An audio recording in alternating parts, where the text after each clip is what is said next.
한쪽 가로 3번 하마와 악어를 주관하는 하마 악어가 물속의 왕이죠. 물속의 왕.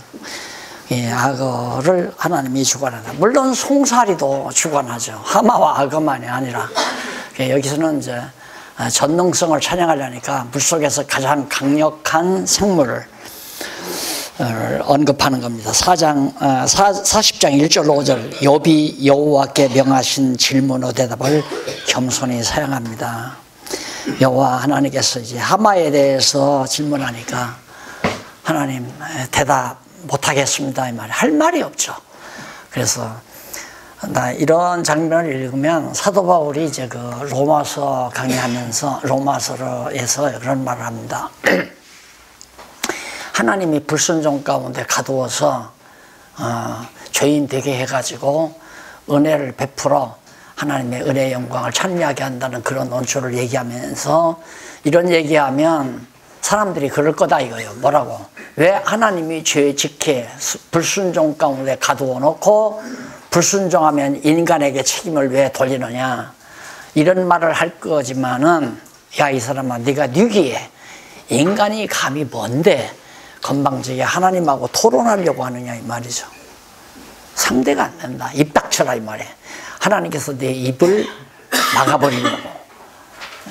이제 하나님께서 욥의 입도 막 욥이 친구들보다는 훨씬 건져냈는데 욥은 하나님이 뜻대로 다 한다. 맞잖아요. 이런 정도까지 했으면 그래도 욥이 입을 벌릴 수 있잖아요. 근데 그런 입도 욥을 다물게 하시는 하나님입니다. 감히 하나님하고 이러쿵저러쿵 토론하거나 왜 이렇습니까? 이래서 되겠습니까? 이렇게 해 주십시오. 이건 말도 안 되는 얘기죠. 그래서 대답을 겸손히, 이게 진짜 겸손이에요. 하나님 앞에 나는 할 말이 없습니다 해야 겸손이지. 하나님 왜 나를 이걸 하게 했습니까? 하나님 이럴 바에야 무엇 때문에 나를 붙으셨습니까? 이건 말이 안 되는 거죠. 교만해서 다르고 교만하고 자만해서 할까 말까 하는 것도 교만해서 나오는 얘기예요. 목회를 해야 하는가 해야지 말아야 하는가 교만한 마음에서. 자, 그 다음 6절 6절로 9절 여호와께서 욥에게 거듭 질문에 대답을 거두시고 대답해. 왜 입 닥치고 겸손 안 한다고 해. 대답해 하고 촉구하는 내용입니다. 여호와께서 욥의 능으로 교만한 자를 낮춰보라고 그렇게 명령합니다. 야, 내 능력으로 하나님을 대적하는 교만한 자들 낮춰보라. 네가 할 수 있어? 안 된다 이 말이죠. 하나님이 인간을 창조했다고 믿지 아니하고 진화론을 믿는 오만방자한 소위 학자라고 하는 사람들, 그 사람들 우리가 논리적으로 토론을 해서 당신 말이 옳소 하고 낮춰줄 수 있는 안 된다 이 말입니다. 하나님께서 그렇게 교만하게 만들었으면 네가 아무리 해도 네가 친구들 엉터리 같은 친구들 그렇게 내가 논리적으로 설명을 하고 얘기를 해도 설복 안 당하잖아 그 말이에요. 그래서 바울은 그러잖아요. 예, 공연히 말싸움하지 말라. 토론 말싸움하지 말라. 그 말은 뭐냐면 그냥 성경만 가르치라. 믿든가 말든가. 성경은 이렇다. 하나님 말씀은 이렇다. 믿거나 말거나. 그 말에 믿거나 말거나. 근데 기어코 내가 내 이론을 가지고 막 설득하려고 들고 막 얘기하다 보면 그거 내 마음대로 안 된다. 하나님이 그렇게 자만하게 만들었는데 오만하고 자만하게 만들어 놨는데 아무리 내가 책을 써서 이론을 전개해도 바르트가 설복당하겠습니까? 설복 안 당하죠. 당신 말은 그건 상식이다. 아니다. 하나님의 말씀은 이렇다 해도 바르트가 포기 안 하죠. 그다음 알미니우스도 포기 안 하고 펠라기우스도 포기 안 하고 안 해요 절대. 그러니까 학문적으로 성경이 아닌 학문적으로 접근을 해서는 절대 안 된다. 그러니까 그냥 하나님 말씀만 전파해라. 세상 믿거나 말거나 인정하거나 말거나. 이게 강한 무기입니다. 하나님의 말씀 성경은 이렇다라고 말하면 우리 할 말은 다 끝나는 거예요. 그 사람을 설복시켜서 낮아지게 하든 높아지게 하든 하나님의 손에 달려있다. 여호와께서 지으신 하마를 잡을 수 있느냐고. 그 하마 얼마나 무섭습니까? 입이 이만해서 탁하고 부르면 꿀꺽 그냥 통째로 손길 서 있는 그런 하마. 네가 손으로 잡을 수 있어? 안 된다 이 말이죠. 내가 다 그거 다 주관하고 다스리는 거다. 너하고는 비교가 안 돼. 욥 너하고 나하고는 비교가 안 된다. 이론, 토론 그것도 안 돼요. 그러니까 절대 내가 전능자다. 이것을 계속 하나님께서 욥에게 지금 강조하는 거고, 욥에게 악어를 마음대로 주관할 수 있느냐? 왜 악어 마음대로 네가 악어를 갖다 이리 가게 하고 저리 가게 하고 네가 마음대로 할 수 있느냐? 그것도 내가 한다. 다 여호와께서 악어의 지체와 힘과 구조에 대해서, 악어의 지체, 몸보 막 그냥 철갑선 같은 껍질, 그리고 힘, 악어의 힘이 얼마나 강합니까? 그리고 무섭게 생긴 그 구조, 이거 다 하나님께서 설계해서 하나님이 다 그렇게 주관하고 만들어가는 거다. 진화에서 된 것이 아니다 이거죠. 뱀장어가 진화해서 악어가 된 거 아니고, 도마뱀이 진화해서 악어가 된 게 아니다 이 말이에요. 예. 그런데 우리는 그 진화론자들에게 지금 영혼들을 다 뺏기죠. 할 수 없이 그들을 미련하게 만드니까 다 가는 거지만은, 성경에 의해서 아닌 건 아니다라고 고함은 질러야죠. 말은 해야 한단 말이에요. 말도 안 되는 얘기다 진화론이라는 게. 진화론은 지 조상이 짐승이라는 얘기예요. 짐승. 그러니까 짐승 같은 인간이라고 베드로가 그랬잖아요. 왜 그러냐면 짐승 말 듣고 사니까 짐승 같은 인간이죠. 에덴 동산에서 하나님이 지으신 들짐승 중에 가장 간교한 뱀의 말을 들었기 때문에, 짐승의 말을 들었기 때문에 짐승의 종이란 말입니다. 누구든지 순종하는 자의 종이니까, 뱀에게 순종했으니까 뱀의 종이죠. 그러니까 짐승 같은 인간들이 다 짐승에게 순종하고 사는 것, 어두운 짐승 권세에게 복종하고 사는 것이 오늘의 현실이다. 이런 현실 속에서 우리가 하나님의 사람으로 살게 하는 것은, 사는 것은 하나님이 택한 백성이 아니면 불가능합니다. 하나님의 정하신 뜻대로 하나님의 백성으로 정한 자는 하나님 말씀만 전해도 깨닫고, 맞아, 나는 하나님의 피조물이야. 하나님이 죽이시면 죽고 살리면 살아, 망하게 하면 망하고 흥하게 하면 흥해. 그렇게 전폭적으로 여호와 하나님을 의지하고 사는 하나님의 사람으로 이미 선택된 자들은 다 듣고 와서 믿고 구원 얻더라. 바울이 그랬잖아요. 믿기로 작정된 자들은 다 와서 듣고 믿더라. 믿기로 작정되지 않은 사람은 아무리 내가 고함을 지르고 아무리 열심히 가르쳐도 안 믿는다니까. 그래서 나 이제 한마디 더 할게. 박 목사님이 확실히 안 믿을 때는 걱정이 돼. 하나님께서 택하지 않았나 이런 생각을 하더라도 살 말이야. 왜 안 믿어? 내 말이 아니고 성경인데 왜 안 믿냔 말이야. 믿어야지. 걱정이 그거야. 아유.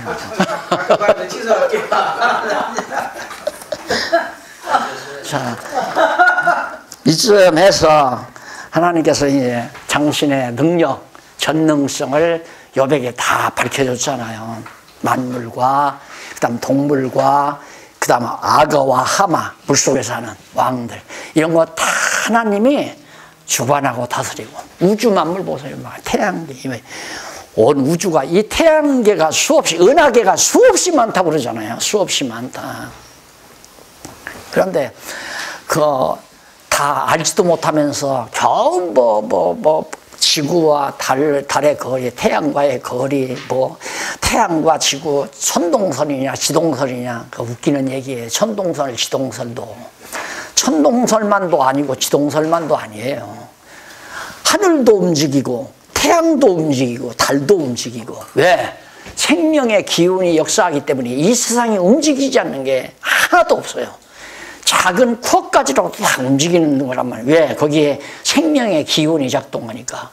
그러니까 쿼 두서너 개만 뭉치면 벌써 생명체가 그게 만들어지는 거예요. 우리 인간 피조물의 생명체가. 그러니까 균 같은 거 얼마나 무서워요. 그 균이 인간의 몸에 침투하면 몸 전체를 다 삼켜버리는데. 암균 안 보이잖아요, 균. 근데 그게 콕 같은 거 몇 가지가 움직여가지고 악성이 움직여가지고 하나의 균이 되는데 균 눈에 안 보인단 말입니다. 잘 현미경으로 봐야지 발견이 되지. 그게 침투에 들어오면 세월이 가면 온 몸 전체에 퍼져가지고 다 삼켜버리잖아요. 전부 하나님의 생명의 기운의 조종에 의해서 움직여간다. 그러니 달도 움직이고 태양도 움직이고 지구도 움직이지 천동설이니 지동설이니 뭐 하늘이 움직인다? 하늘이 어디 있는데? 하늘은 빈 공간인데 따지고 보면 그 하늘만 움직이나? 모든 개체가 다 움직이는데. 그래서 물리학이라는 것도 천문학이라는 것도 물리학이라는 것도 얼마나 초라하고 얼마나 지엽적이고 얼마나 미련한 이론인가를 우리가 이렇게 살펴볼 수가 있어요. 그러니까 결론이 안 나오는 거예요. 결론이 없죠. 근데 성경은 결론이 나와요. 나는 그런 생각을, 그런 상상을 많이 하거든요. 아까도 말했지만 삼성열 별 3개가 상당히 멀리 떨어졌잖아요. 별 3개가 꽉 뭉쳐져 가지고 이게 이제 이렇게 돌아간다. 이렇게만 돌아가느냐? 이렇게도 돌고 이렇게도 돌고 이렇게도 돌고 마음대로 돌아가는데도 다른 거하고 부딪히지 않잖아요. 그럼 지구와 달과 태양이 잘 조정이 돼 가지고 움직인다고 그러잖아요. 그런데 만약에 천체에 어떤 별 하나가 와서 지구에 부딪혀 버리면 끝나버리는 거예요. 그냥 완전히. 별똥별 하나만 와서 떨어져도 큰 거 떨어지면 완전히 지구가 휘청하는데, 그런데 큰 별 하나하고 부딪히다면 지구는 망가져 버리고 마는 거 아니에요. 그게 어떻게 부딪히지 않게 하나님께서 적당한 거리로 이게 움직여 갈 수 있도록 그렇게 조종하는가. 신묘막측하죠. 정말 하나님의 그 능력의 솜씨라는 게. 그만하고요. 자, 그러면 여호와께서 회복합니다. 이제 깨닫게 했으니까 42장 하나님의 능력의 영광을 다 여호와에게 말해놓고 42장 회복을 시키는데 어떻게? 깨닫게 해서. 그래서 제가 그랬죠. 하나님의 작정은 바로 택자와 불택자 이렇게 작정을 했는데, 택자에게는 징계, 시련 나오고, 이건 징벌, 형벌, 죄에 대한 징벌로 망하게 하고, 이건 망하게 하고, 여기는 흥하게 한다 이 말이야. 흥하게. 어떻게? 징계해서 깨닫게, 시련을 주면 깨닫고 성장하게. 욥은 시련이죠. 시련, 징계가 아니고 죄져서 망한 게 아니잖아요. 근데 시련을 받았는데 어떻게? 깨달아요.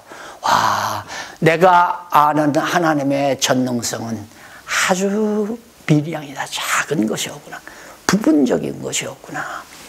하나님께서 당신의 능력을 욥에게 다 얘기해 주니까 그때 말 퍼뜩 깨닫잖아요. 성장한 거지, 성수. 이게 바로 성장해서 깨닫게 해서 흥하게 만드신다.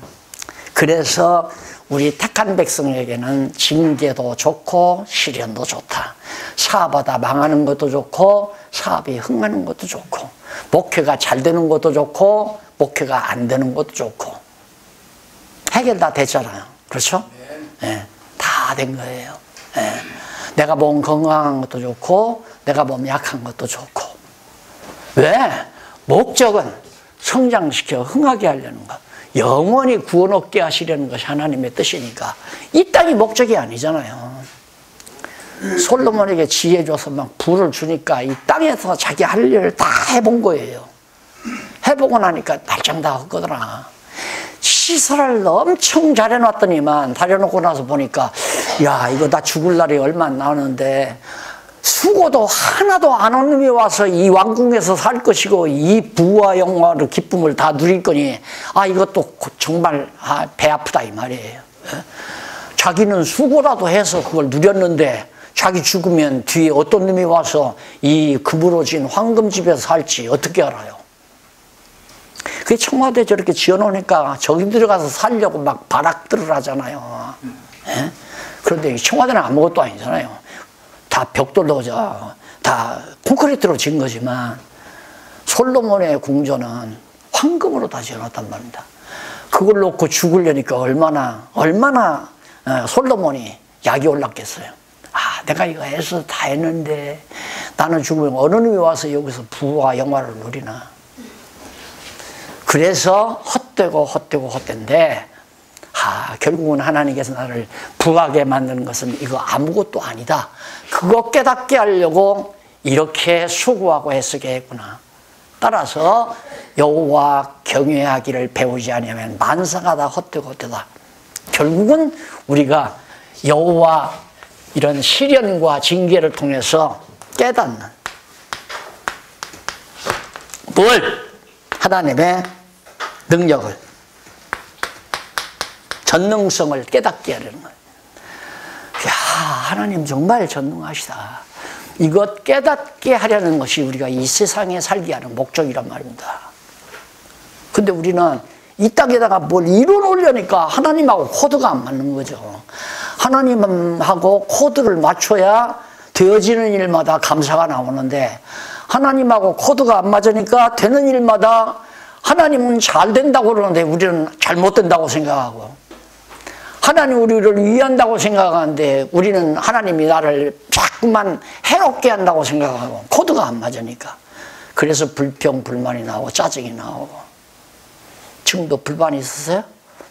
불만이 있으면 내가 공부를 잘못 시켰거나 여러분들이 공부를 잘못했거나 둘 중에 하나죠.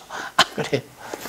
공부를 제대로 잘하셨으면 불평, 불만 다 없애고 감사와 찬송만이 딱 있어야 됩니다. 범사에 감사하라. 항상 기뻐하라. 쉬지 말고 기도하라. 박 목사님 여기 응접실에 그거 딱 써붙였어요. 우리 박 목사님은 아침 저녁으로 꼭 그거 쳐다보시면 됩니다. 깨닫게 하는데 42장 1절로 6절 어떻게?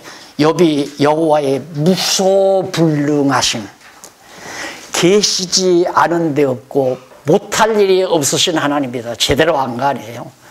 와, 하나님 정말 무소불능하신 분이로구나. 그렇게 인정하면서 하나님 앞에 고백하는 내용이 나오고요.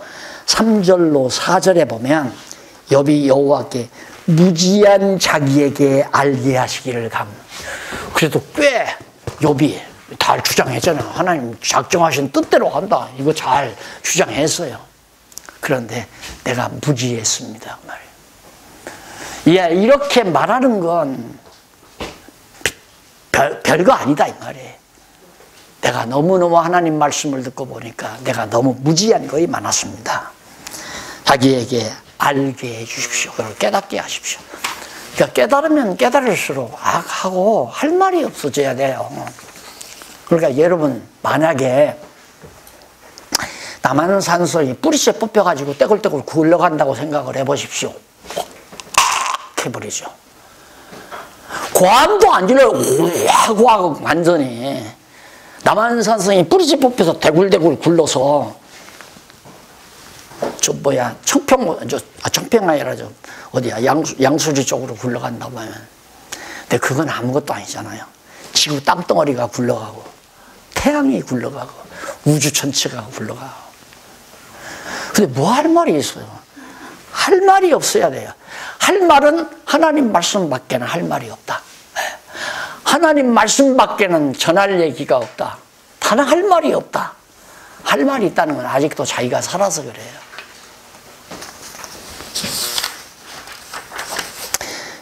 그 다음 깨닫기만 하는가?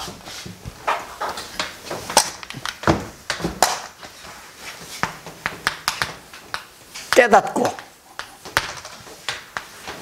그 다음 두 번째 깨닫고 승하게, 이기게 한다는 말이에요. 승하게.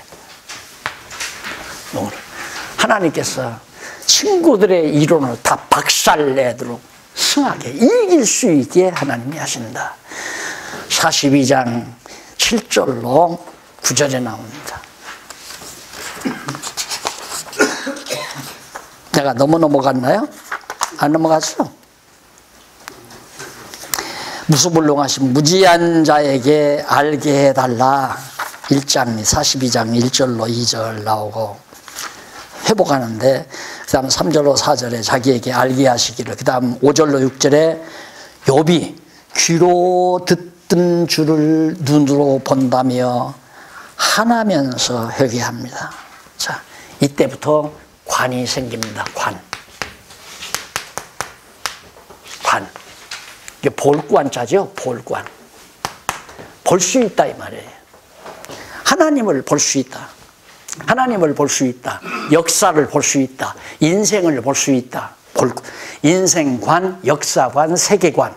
관이 바로 하나님을 똑똑히 깨닫고 보면 관이 확실해진다. 신관이 정리되면 인생관, 역사관, 세계관이 정리가 된다. 그래서 바르게 현실을 파악할 수 있고, 바르게 과거를 해석할 수 있고, 바르게 미래를 예측할 수 있는 그런 이제 지혜가 열리게 되는 거죠. 왜 나는 지금 이런 현실에 있을까? 그것도 해석이 안 되면 관이 없다는 얘기예요. 하나님을 모르니까 현실을 해석이 안 되는 거예요. 그래서 내가 에베소서 2장 20절인가요? 우리는 하나님의 지으신 자라, 하나님께서 선한 일을 위하여 우리를 지어서 그 일을 행하게 하려 하심이라. 내가 존재음이죠. 하나님께서 나를 왜 지금 살게 하시는가? 정확하게 성경을 통해서 하나님을 알고 나면, 하나님이 그래서 나를 지어서 오늘 21세기에 이렇게 흔들리는 한국교회 현실 속에 나를 살게 하셨다. 이게 확실해져야 밥 먹는 맛이 나잖아요. 아침 자고 일어나는 맛도 나오고 힘이 나고, 오늘도 내가 산다. 목표가 뚜렷한. 여러분 장수하라고 하는 얘기잖아요. 장수 비결 가운데 목적의식이 뚜렷해야 된다. 이게 장수 비결의 정신적 힘이에요. 목표가 뚜렷해. 근데 목표라는 것이, 나는 그 인간의 욕심에 의한 목표는 도리어 생명을 저하시킨다고 나는 생각을 해요. 인간이 자기 욕심 따라서 막 목표를 정해놓고, 나는 지금 구멍가게 하고 있는데 내가 5년 후에는 백화점 사장을 할 거야. 이렇게 목표를 정해놓고 막 아침부터 일어나서 열심히 뛴다. 그 빨리 죽어요. 왜? 구멍가게가 잘 되면 될런가 보다 하다가, 가게가 어제는 100만 원어치 팔렸는데 오늘은 50만 원만, 아이고 백화점 그만두고라도 이거나 잘 되면 쓰겠는데, 이제 잠이 잘 안 오는 거죠.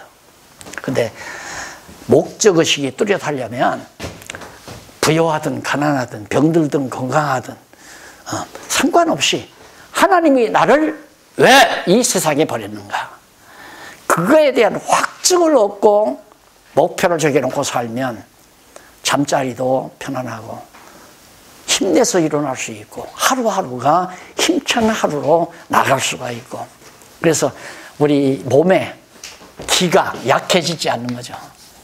이 기운이 약해지지 않는다. 목표가 뚜렷하면. 하나님과 나 사이에서 가지는 목표입니다. 그래서 욥이 귀로 듣던 줄을 눈으로 본다며 화나면서 회개합니다. 내가 뭘 좀 안다고. 꽤 친구들하고 직결됐는데 이제 하나님의 말씀을 듣고 보니까 상상도 안 되는구나, 정말. 그러면서 하나님이요, 내가 잠안던 것이 죄송스럽습니다. 그러면서 하나님 회개하면서 하나님 앞에 내 어리석음을 용서해 달라고. 그래서 욥이 과거에는 귀로만 들었어요. 이렇게 귀로만. 그런데 이제는 눈으로 봅니다. 진짜 이 공부는 귀로 듣는 겁니다. 귀로 듣는 거. 그런가 보다. 그렇구나. 그렇네. 그런 거 같네. 맞네. 그거 갖고 안 돼요. 눈으로 보아야 돼요. 정말 삶 속에서 정말 하나님의 위대한 능력을 하나하나 눈으로 보일 때마다 일어나는 새임, 내적 세계에서, 영적 세계에서 일어나는 새로운 힘을 가지고 살 수 있단 말입니다. 그래서 승하게 하신다. 그것이 7절로 9절에 나와요. 7절 보면 여호와께서 욥의 말같이 정당치 못한 친구들을 책하십니다. 그래도 하나님께서는 네 말이 그래도 정당해서 친구들 말보다는 네 말이 훨씬 정당했다. 이기에 하나님께서 욥을 잘했다고 칭찬하는 거 아니에요. 친구들 말보다 네 말이 옳았다. 이기게 하시는 여호와 하나님께서 깨닫고 승리케 하시는 그런 놀라운 역사가 7절에 나오고 8절에는 여호와께서 새 친구에게 욥을 통해 번제 드리라 명하십니다. 너놈들, 친구들, 이 엉터리같이 자꾸만 얘기한 그런 사람들에게 너희들 욥을 통해서 어떻게 욥을 통해서 하나님 앞에 용서 비는 번제를 드려라. 너희들 다 잘못한 거다 이거예요. 그러니까 성경 말씀에 근거하지 아니한 상식적인 얘기나 세속적인 얘기나 철학적인 얘기나 도덕적인 얘기 했으면 하나님 앞에 회개할 문제들이죠. 그건 예수 그리스도가 아니면 용서받을 수 없는 죄 아닙니까? 그래서 번제를 드려서 양을 잡아 번제 드려서 용서받도록 해라. 그래서 욥이 새 친구를 대신해서 번제를 드려주는 대단히 승리했잖아요. 그러니 하나님 말씀대로 성경대로 우리가 하나님을 알게 깨닫도록 가르친다고 하는 것은 얼마나 복된 일인가. 욥처럼 귀로만 듣지 않고 눈으로 보고 성도들을 가르칠 수 있다면 얼마나 좋겠습니까? 그러잖아요. 그래서 결국 정말 성도들이 눈으로 보고 어떤 경우에도 흔들림 없이 좌절하지 아니하고 절망하지 아니하고 끝까지 믿음을 지키면서 승리할 수 있다면 우리 목회자들로서는 그 이상 더 바랄 것이 없죠. 그래서 제가 그러잖아요. 목사님 참 행복해요. 이 말 듣는 것보다 더 즐거운 일이 없습니다. 가장 즐거운 일이 공부하고 하나님 말씀 성경을 공부하고 나서 하나님을 깨닫고 나니까 근심 걱정 사라지고 다 마음에 평강이 오니까 목사님 너무너무 행복해요. 조 목사님 요즘 참 카우보이 모자 쓰고 오셨잖아요. 미국에 사는 여동생한테 갔다 왔는데 여동생이 엄청 행복하게 살더래요. 근데 공부하기 전에는 엄청 행복한 게 아니라 죽기 직전의 모습이었죠. 우울증으로 죽기 직전에. 그러니까 목사님이 이제 전화로다가 동생한테 성경 신학을 소개하니까 오빠 나 그냥 못 있겠어. 나 한국 나갈래. 목사님 오빠한테 공부 좀 하고 올래. 그래 한국 들어왔댔잖아요. 들어와서 나도 봤는데 공부하고 들어갔어요. 벌써 가니까 제자들 몇 놓고 가르치더래요 자기가. 그러면서 오빠 너무 행복해. 아마 선물로 사줬나 봐요. 그 카우보이 모자를. 그 권총 들고 그걸 써야 그게 어울리지. 그걸 그냥 다니면 나중에. 네, 맞아요. 행복하다는 말 정말 근심 걱정 없이 하나님 앞에 감사와 찬양이 넘칩니다. 그 말 안에 행복하다는 말은 하나 사다 드렸어요. 혼자 쓰고 이제 한 3일 동안 혼났네. 자, 그 다음 42장 9절 보십시다. 끝입니다. 이게. 끝이 아니에요. 9절에 보면 여호와께서 친구들을 위해서 번제드린 욥을 기쁘게 받으십니다. 예, 여호와께서 친구들, 잘못된 친구들, 엉터리로 이렇게 무속신앙가들, 이 무속신앙가들 아니에요? 다 잘못된 거. 인과응보의 하나님, 도덕적이고 윤리적인 하나님, 그래서 인간의 행위에 따라서 복도 주고 저주도 주는 하나님, 그렇게 가리키는 게 전부 다 무속적이 잘못된 거란 말입니다. 그렇게 잘못한 일을 위해서 욥이 제사를 하니까 제 번제를 드리고 친구들도 용서해 줄 뿐만 아니라 욥도 연락하셨다 이 말이에요. 그래서 그리스도의 영원한 제사의 한 모형으로 우리에게 잘 보여주고 있습니다. 우리들은 하나님을 잘 모르면 하나님 앞에 범죄할 때가 많죠. 성경대로 제대로 못 가리킨 죄가 가장 큰 죄 아닙니까? 우리 가리키는 교사들로서 큰 죄가 뭐냐면 성경대로 가르치지 못하고 인간 상식대로 어떤 학자의 이론대로 자기의 소견대로 또 전해 내려오는 하나의 전설대로 그렇게 상식적으로 가르친 일이 너무너무 많죠. 그리스도의 대속의 죽으심이 아니라면 지옥 가기 딱 알맞은 죄죠. 그렇잖아요. 그러나 그리스도가 이런 모든 죄를 위해서 대속의 죽음을 죽으심으로 우리가 용서함 받고 천국 갈 수 있지만 성경대로 안 가르치는데도 역시 천국 갈 수 있다는 얘기예요. 쉽게 말하면. 왜? 예수님께서 대신 죽으셨기 때문에. 그러니까 정말 깨닫고 나면 너무너무 속 아프죠. 몰라서 내가 이렇게 가르쳤다 싶으니까 아프지만은 하나님께서는 그거 다 용서해 주시는 길을 보여주고 있습니다. 그 다음에 세 번째 1번, 2번이네. 3번.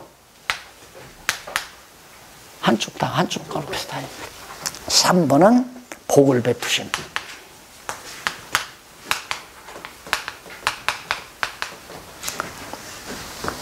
10절로 17절 복을 베풀어 주는 내용입니다. 자, 그러면 요 순서가 깨닫게 하시는.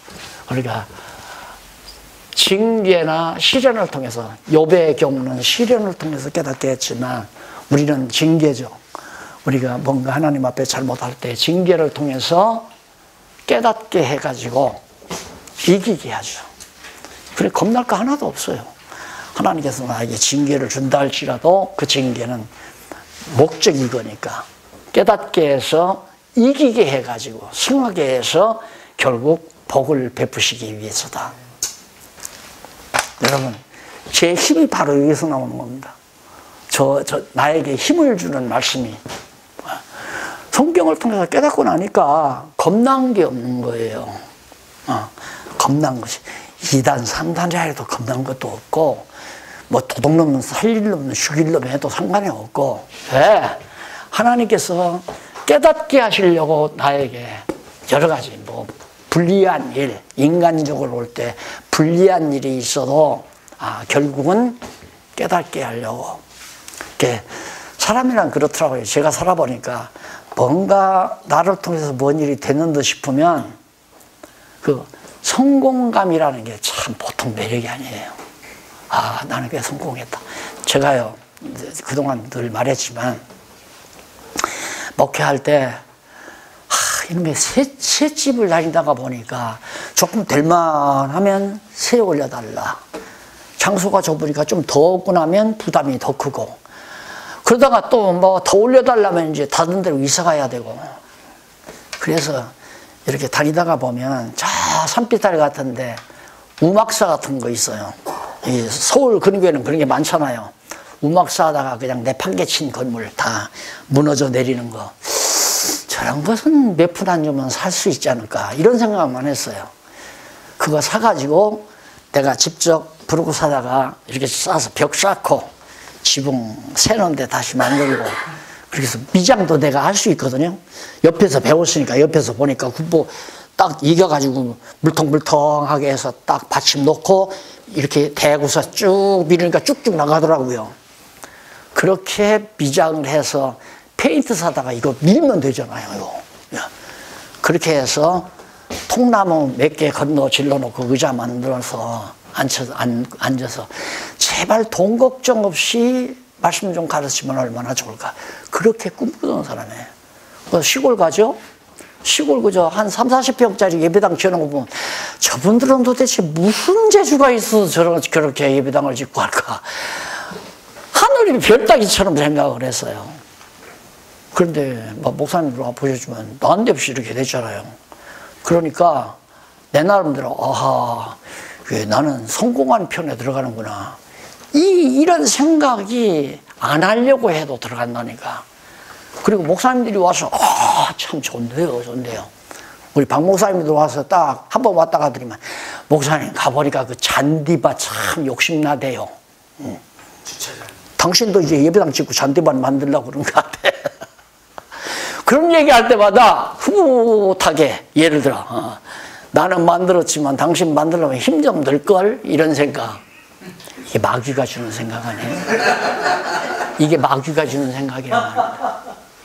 아, 오후에 뒤로 가야 되겠다. 자기도 모르게 이게 자꾸 올라가요. 그리고 왔다 간 목사님들이 막 자꾸 저걸 보고 이걸 왜 놀리느냐고, 이거 잘만 하면 돈도 벌 수 있는데 이거 합시다 저거 합시다 막 하는 분들이 많아서, 어떤 때는 나도 자 이거 그렇게 한번 해가지고 돈도 벌어서 정말 후배들 생활도 좀 잘하고 그렇게 해볼까, 이런 생각도 썸뻑썸뻑 든단 말입니다.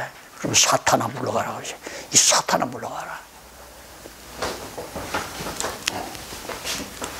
예, 하나님께서 징계, 내가 그냥 놔둬서는 저거 못된 짓 하게 생겼으니까 하나님께서 그냥 막 어려움도 주고 여러 가지 난관도 주고, 뭐 남들은 이러쿵저러쿵 하지만 웃기지 말라, 하나님이 나를 사랑해서 징계한 거다, 난 그렇게 생각하고 사는 거죠. 그래서 결국 하나님은 나로 하여금 깨닫게 하고 싶은, 깨달았죠. 깨닫고 있고.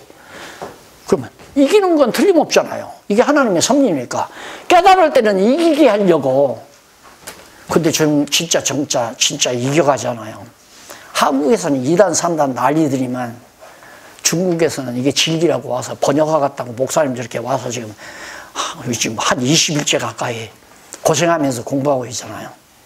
또 뭐 인도에서 다 아시면 인도에서 목사님 한 분이 힌디어로 그걸 번역하겠다고 지금 난리잖아요. 이기죠? 인도 중국만 해도 30억인 겁니다. 하나님께서 이기게 하잖아요. 승리하게. 한국에서 2단 진리가 30억 인구가 살고 있는 나라들에서 진리라고 지금 자기 나라 말로 번역하겠다는데, 누가? 하나님이 그렇게 하시는 거라 이거예요. 그러니까 저는 그거죠. 지금도 공연히 그런다고 해서 내가 막 열심히 내가지고 어떻게 막 하게 노력하고, 그 자체가 건물이에요. 하고 싶으면 하고 싫으면 말하라 그 말이죠. 누구든지 하고 싶으면, 목사님 서운할 때 말할 거야. 와서 공부하고 가서 번역을 하든 말든 하고 싶으면 하고 싫으면 말하라. 그때 그러니까 이집 와서 목사님이 그냥 달려다 와서 밥도 사주고 그냥 차도 사주고 모시고 가서 사우나도 시키고, 마음이야 있죠. 그런 마음도 있죠. 나한테 그렇게 해준 줄 알았네요. 에? 나 그렇게 해준 줄 알았어. 그렇게 해주는 줄 알았다고. 네. 나도 시험에 들고 본인도 시험에 들까봐 다 각자 자기 사명에 서는 거지. 목사님 사명이 내 사명이 아니잖아요. 나는 중국어 하나도 모르는데 그 하나님이 목사님에게 사명 줘서 하는데, 그러니까 내 입장에서는 하고 싶으면 하고 싫으면 말을 하는 거죠. 왜? 하나님이 시킨 거니까 하나님이 열심히 줘서 하게 하면 할 거고, 하나님이 안 주시면 암만 내가 모시고 가서 사우나를 시키고 뭐 갈비를 사서 대접하고 해도 안 하죠. 하기 싫죠. 잘못하면 시험에 들죠. 내가 조금 목에다 힘 주면 갈비 사주려다가 더 좋은 거 사주겠구나, 이럴 마음이 들어갈 수도 있는 거고, 안 그래요? 반드시 이깁니다. 반드시. 내가 예언이 아니라 성경이 그래요. 반드시 이겨요. 성경신앙은 반드시 승리한다. 이 확신이 제게는 있습니다. 나 죽은 후에라도 절대 땅에 묻어지지 않는다. 그래서 하나님께서 마무리하도록 하나님께서 이렇게 섭리하셨다. 그게 성경신학 총서가 딱 나오지 않았어요. 절대 땅에 안 묻혀요. 승리하죠. 그러면 복을 내린다. 복을 내린다는 게 돈 많이 쏟아붓는다는 얘기만이 아니에요. 신령한 복. 정말 많은 영혼들이 하늘의 신령한 복을 받아서 찬송하며 사는 놀라운 역사가 아시아 시대, 중국 시대, 인도 시대, 중동 시대, 동남아 시대가 펼쳐질 거라고 하는 확신을 저는 가지고 있습니다. 이게 하나님의 섭리니까. 시련은 그렇기 때문에 반드시 오잖아요. 징계가 오잖아요. 내가 자만에 빠질까 봐. 또 자만도 했고요. 이제 됐다. 야, 재산도 큰 덩어리가 됐고, 야, 이거 정말 말은 하늘에서 하나님이 뚝 떨어뜨렸다 하다가도 자꾸만 또 딴 생각 들고 딴 생각 들고. 너는 안 되겠다. 아무래도 너 조심해야 되겠다 해서 하나님께서 딱 이런 것들이 다 확증을 깨닫게 해서 이거 절대 아무리 재산이 늘어도 돈덩어리가 말은 잘 가르쳤어요. 성도 될 거 알았으니까 아무리 교회 재산이 늘어나도 교회 재산에 치심치 말라. 다윗이 한 말 아니에요. 아무리 재산이 늘어도 재물에 마음을 빼앗기지 말라. 그것까지 가르쳐요. 그런데도 가끔은 자꾸만 여기는 뭐하고 이렇게 해서 어떻게 하고 내 계획이 자꾸 서요. 그래서 뭐 중국에서 오신 목사님도 오시고 다 보셨지만 우리가 쓰는 지금 호크마우스라는 게 완전히 기숙사예요. 기숙사예요. 기숙사용으로 그렇게 지어놨는데 왜? 막 중국에서 인도에서 많은 이제 목사님들이 와서 연수를 받을 거라는 미래를 내다보면서 그걸 지어놨거든요. 그런데 한동안 막 처음에 딱 지어놓고 얼마 안 되니까 막 한 10대 명씩, 20명씩 인도에서도 오고 중국에서도 오고 야 됐구나. 너무 설칠까봐 하나님께서 또 박영이 아무리도 안 되겠다. 또 성질도 급하고 그다음에 실수하겠다. 그러니까 하나님께서 그냥 한 사람도 안 오더라고요. 한 사람. 그동안 15명, 20명씩 오다가 겨우 한 분 딱 와서 너 조심해. 지금 박 목사 너 조심해. 하나님이 꼭 그러시는 것 같아. 너 조심해. 한 분이 오든 두 분이 오든 100명이 오든 너 조심해. 조심하죠. 자만하지 않고 하나님이 하시는 거다.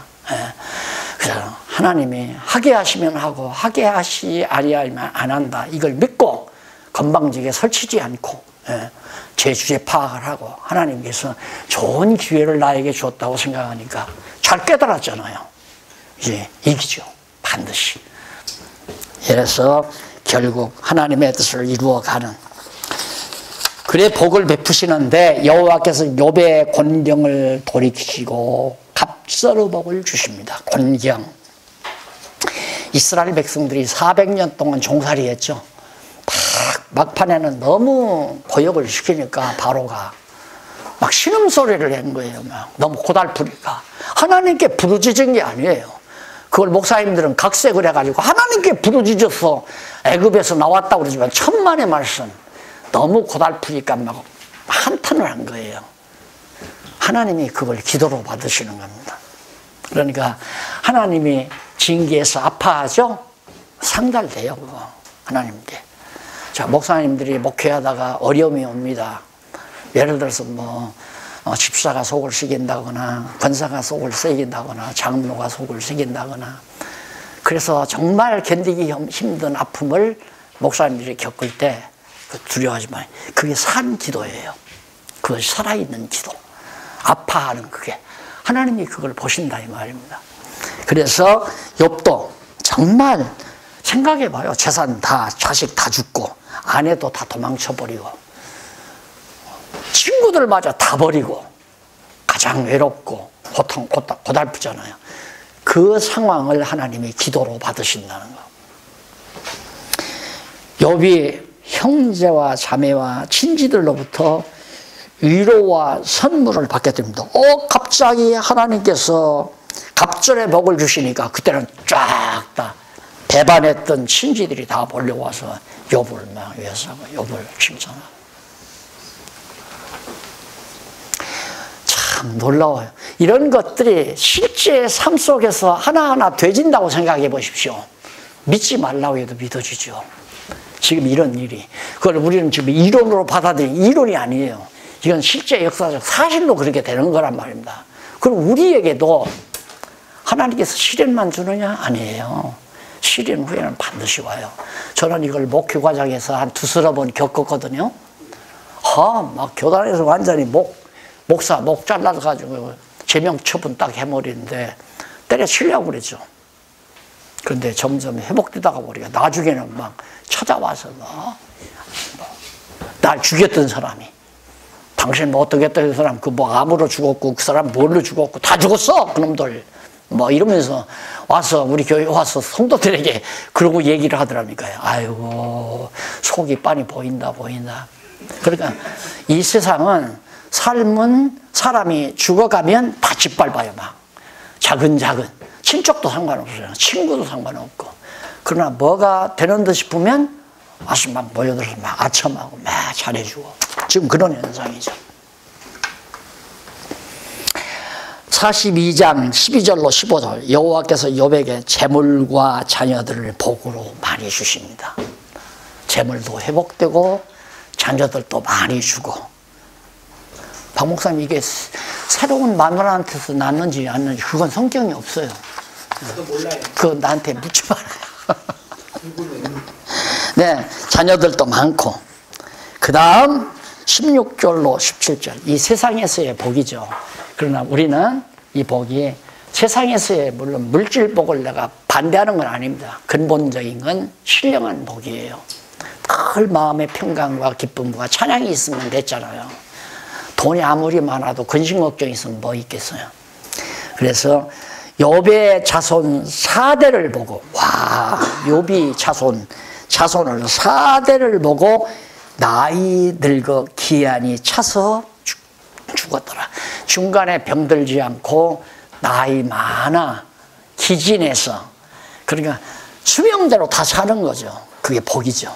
4대를 봤다는 것은 자식들 다 죽었는데 회복돼 가지고 아들, 손자, 증손 봤다는 얘기 아니에요. 증손녀까지, 증손자, 증손녀까지 보고 상당히 장수하다가 욥이 세상을 마쳤다 하는 것으로 17절까지 나타납니다. 자, 다시 거슬러서 말씀을 드리지 않습니다. 확실하죠.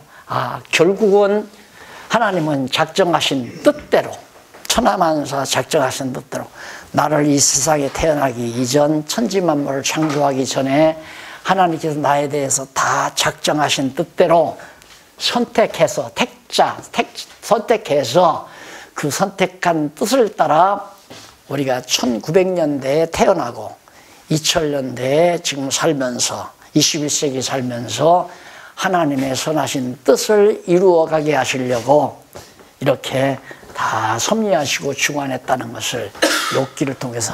그래서 시련, 우리에게는 징계가 있다. 시련은 바로 욥에게 있었던 일이고 이것은 이스라엘 민족이나 마찬가지예요. 우리도 마찬가지고 시련도 징계도. 그러니까 내가 예를 들어서 갑자기 방종했다. 내가 방종하고 산다. 그러면 놔두면 안 되잖아요. 그러면 하나님께서 잠시 징계를 하죠. 징계가 위장병으로 올 수도 있고 간염으로도 올 수 있고 아니면 자녀들의 탈선으로 올 수도 있고 우환으로 올 수도 있고 오는 거란 말입니다. 그러니까 공연한 일이 없잖아요.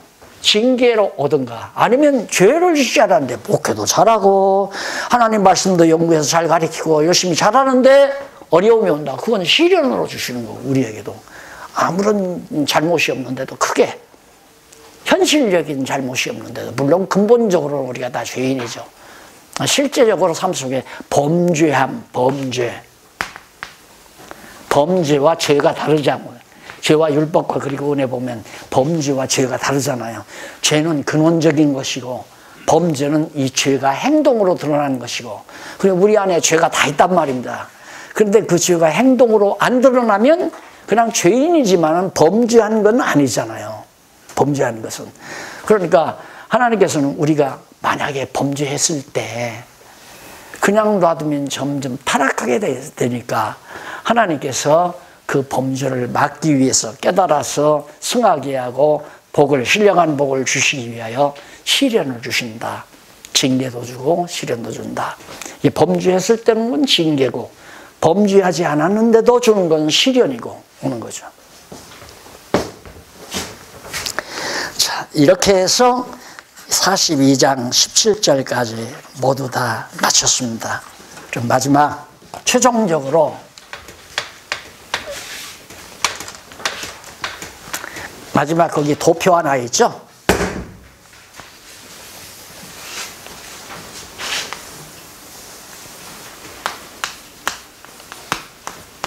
이거 하나님이에요, 하나님. 이게 하나님이라고, 영원하신 하나님이라고 가정을 하고 도표로 그리려니까 하나님 안에 사단이 하나님의 지배 아래 있어요. 하나님의 영역 권한 안에. 하나님이 사단을 지배하고 주관하고 계시는 거죠. 사단으로 하여금 어두운 역사를 만들어가기도 하고 사단으로 하여금 타락하게도 하고 이것이 다 하나님의 주관에 달려있단 말입니다. 사단 안에 있는데 우리는 애당초 이 세상 태어날 때 사단인데 태어날 때 아야 사단의 영역에 속해서 태어나요. 다 사단 아래에서 태어나요. 그게 나면서 죄인으로 태어나죠. 누구나가 다. 우리도 다 죄인으로 태어난 거예요. 사단의 권세 아래에서. 왜? 우리 시조 아담이 뱀의 말을 듣고 뱀의 종이 되지 않았어요. 사단의 종으로서 살게 돼 있어요. 그러니까 하나님께서 그냥 사단에게 맡겨놓으면 사단의 종노릇하며 살게 되어 있습니다. 누구나가 다. 그러니까 이 세상 모든 사람들이 다 사단의 종노릇하며 사는 거죠. 가정을 이루는 거나 결혼하는 거나 사업하는 거나 어떤 일을 하든지 전부 사단의 종노릇해요. 왜? 자기 욕심을 이루기 위한 노력이니까. 사단은 욕심이 잉태해서 죄를 낳게 만들잖아요. 그런데 하나님께서 간섭을 하세요. 어떻게 간섭하는가? 여기다가 이렇게 생명의 씨를, 아까 생기라고 그랬죠? 생기. 하나님의 생기를 성령을 통해서 불어넣어요. 성령께서 이걸 소명이라고 그러죠. 우리 안에 생명의 씨를 심어요. 이 다 썩은 인간 속에, 부패한 인간 속에. 그러면 이 씨가, 살아있는 씨가 뿌리를 뻗고 싹이 나고 점점 자라서 뻗어갑니다. 자꾸만 자라가요. 점점 자라가요. 그러면 이렇게 속사람이 자라나는 거죠. 이건 옛날 겉사람이고 이게 새사람이고 영역. 그러면 새사람이라도 사단에게 여전히 아직 속한 부분이 있고 하나님의 성령에 사로잡힌, 하나님에게 직접 사로잡힌 부분이 있죠. 이건 영의 소욕이고 이건 육신의 소욕이에요. 그러니까 오늘 우리의 모습입니다. 우리는 두 마음을 가지고 있어요. 육의 소욕과 영의 소욕 두 마음을 가지고 있다 이 말입니다. 그래서 바울이 여기에서 고민하죠. 오라 나는 곤고한 사람이로다. 왜? 선하게 하나님의 뜻대로 살고자 하는 마음 간절한데 자꾸 내가 죄 아래로, 사단 아래로 자꾸 끌려 들어간다 이 말이에요. 죄가 지어진다 이 말입니다. 범죄하게 된다. 왜? 죄가 나를 죄 아래로 사단이 나를 죄 아래로 이끌어 가더라. 그러니까 성령께서 나를 붙들어 주지 아니하면 그냥 사단의 정도로 다며 사는 거예요.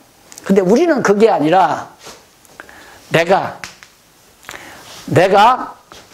사단을 순종하든가 하나님을 순종하든가 둘 중에 내 의지가 있다고 생각하잖아요.